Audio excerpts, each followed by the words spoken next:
Auto penalty పడితే ఇదివరకు నందిగా వెళ్ళేది, ఆర్టీఓ ఆఫీస్ నందిగా ఉండేది.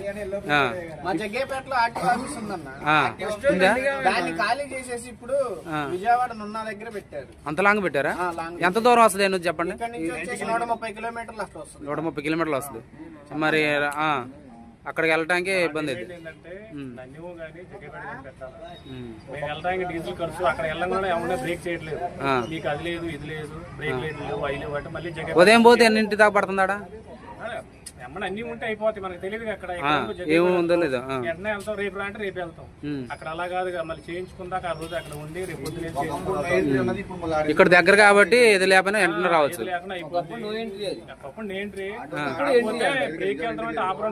ఒకప్పుడు నో ఎంట్రీ, విజయవాడ దాకా బళ్ళు నో ఎంట్రీ కదా. ఇప్పుడు ఎలా కూడా అది ఆటోకి వచ్చేసి ఇన్ని కిలోమీటర్లు అవైలబుల్ అని ఉంటుంది. 63 కిలోమీటర్లు ఆటోకి వచ్చి అవైలబుల్. ఎంత డిస్టెన్స్ నువ్వు వెళ్ళాలి, అంత మించి అంతకుముందు గవర్నమెంట్ లో ఎప్పుడైనా సరే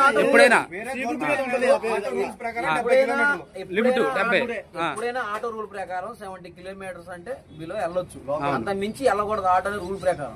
ఇప్పుడు ఆ రూల్స్ లేవు, రెగ్యులేషన్స్ లేవు. ఎంత దూరం పోవచ్చు? 130 కిలోమీటర్లు ఎంతకన్నా 150 కిలోమీటర్లు.